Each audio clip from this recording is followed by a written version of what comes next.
Hello and welcome to another edition of Planet Waves TV. Just kidding about the mask. It's pure product placement for my friends at 30th Street Guitars. They've solved the mask problem by making their own. Welcome.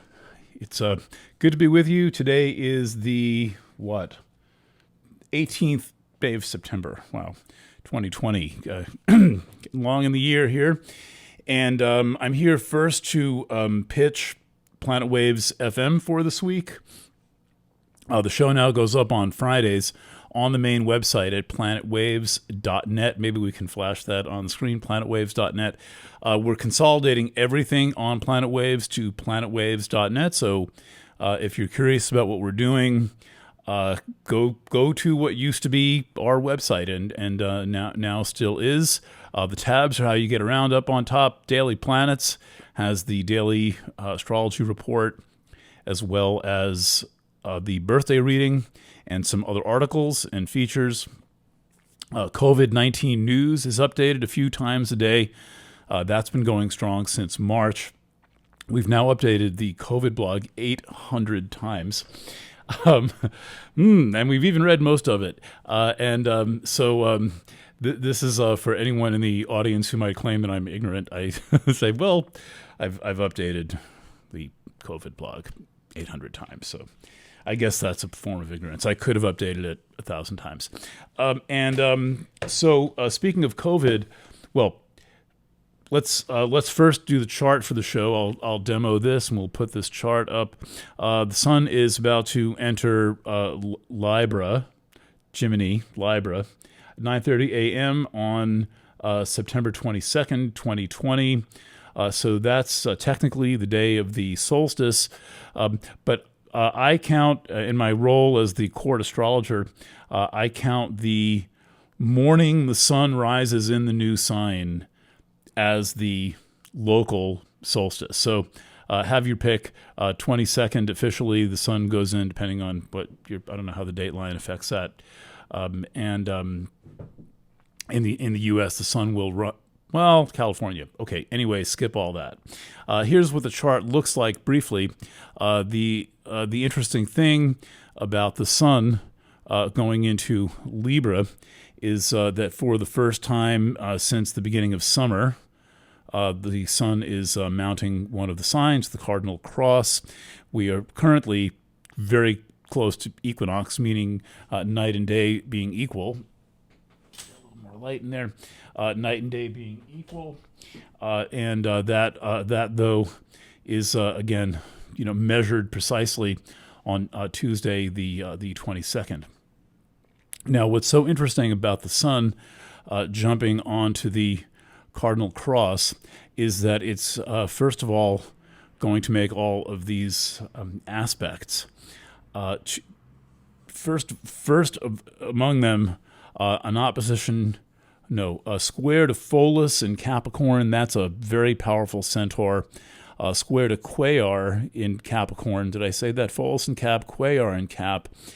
Quaoar and Pholus are similar points. One's a centaur, one is a Pluto-like body out at the far edge of the solar system, but they both involve family material. They both take us far back in time. Pholus takes us back to our great-grandparents' generation. Quaoar takes us back to the official presumed beginnings of the tribe. I would say my tribe comes from Sicily. Other people will say our tribe comes from the Pleiades. Others will say we're from Arcturus. I'm happy with the Ellis Island version of events, even though I'm an extraterrestrial of some stripe, which we can't figure out which kind. The whole Ellis Island thing I relate to, and I'm very grateful that my great-grandparents actually all made it through at that very challenging time. Anyway, lots of ancestry-related stuff coming up with Pholus and Quaoar in the picture in the first few days after the equinox, so that's next week into late next week. And then the sun is also going to oppose Salacia. Salacia is the point that I have personally delineated about matters of sexual maturity. topics that could use a lot of additional airplay. I do my best. And then we'll make an opposition to Chiron. Chiron is already at 7 degrees retrograde of Aries. So on around the 29th, the sun will oppose Chiron. But the thing is that once the sun enters the cardinal sign Libra, it energizes the whole cross. So you can see there's a grand cross being made. The fourth part of the cross is Hades and Kronos in Cancer. These are hypothetical points without bodies. They're from the Uranian astrology system that was developed in the late 19th and early 20th centuries. I'm not a Uranian astrologer per se, but I have learned a lot from Uranian astrologers, including Martha Lang Westcott, for example, Madeline Hills Deneen, who helps run Astrolabe.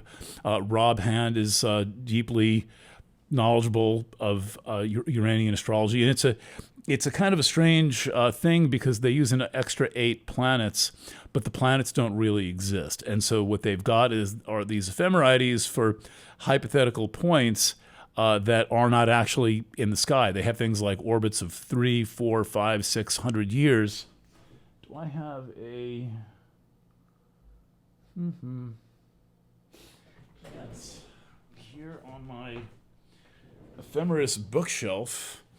There's a book, which you can probably get. It only goes up to 2,000. Computers have taken over. But these things are called the Uranian points, and they have these weird little symbols. And when I was first getting into astrology, I was interested in all the usual stuff and then also all the weird stuff. And so I started casting them into charts, and I have found them to be informative and instructive. Hades takes us deep. That's the first one. The sun will square.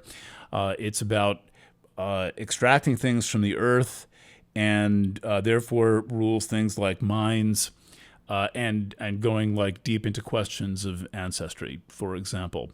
Kronos has been in Cancer for a lot longer, and that is about maintaining your dignity and understanding that you too are a relevant person. So those are my delineations based on the old ones that we were given. So anyway, I'll have more to say about this chart. I'll open the show with this chart. I'll post this computerized version too. We'll scan those in. Then in the second and third blocks, I am going to take on the COVID issue again. Only now we have a brand new viewpoint. Earlier this week, what day did this come out? Is it even? Are these things even put it? No, it's the date is hidden in the folio line that didn't fully print. In any event, a federal court judge struck down Pennsylvania's lockdown order. This is a very interesting ruling to read. It's already linked from planetwaves.net. Go to the FM tab. And it's a fairly easy ruling to understand as well.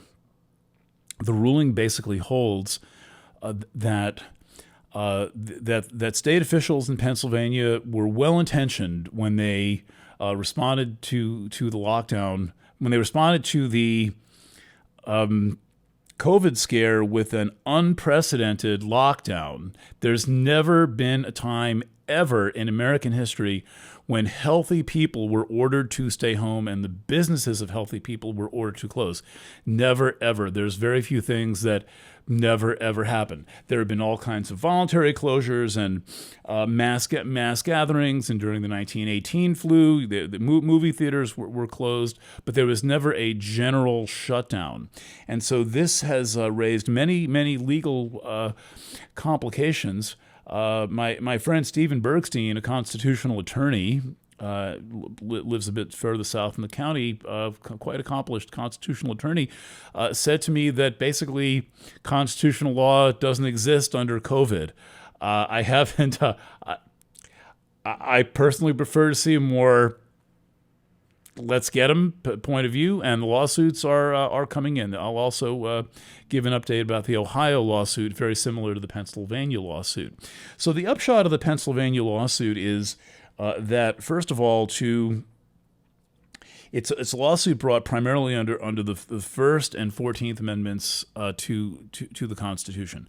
There's a diversity of arguments, including equal protection under the law, which means that individuals similarly situated have the same rights. You can't ban one reporter from the contaminated campus. I personally brought such a lawsuit against the state of New York in 1993, alleging that the SUNY New Paltz administration, which wrote me a letter saying that I'm banned from the campus for being a public nuisance. So I love how I'm called a public nuisance. But this is not the only time that's happened.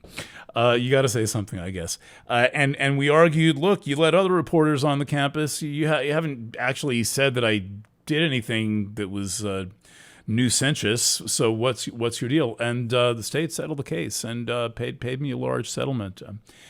This is going back 25 years. So I'm familiar with this kind of lawsuit. It's brought under a section of federal law that requires the state to follow the Constitution. So there's a section of law requiring all states to follow the Constitution. And you can sue the state and force them attempt to enforce federal constitutional law on the state.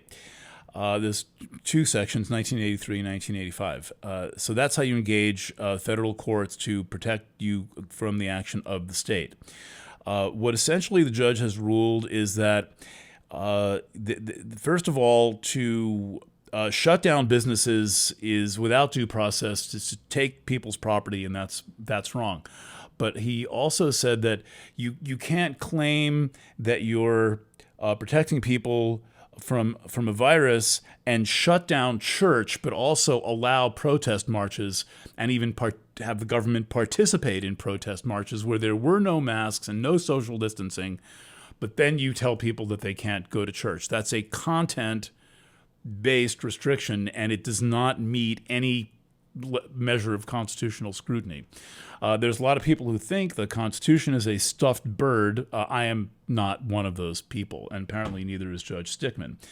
Further, I think perhaps even more interesting, he had a lot to say about the designation between an essential, a supposedly essential business, life-supporting business, right?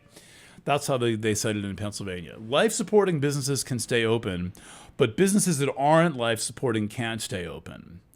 So this creates all kinds of problems because first of all, I would personally call a life-supporting business something like strictly a pharmacy, a food store, or a business that provides oxygen to sick people.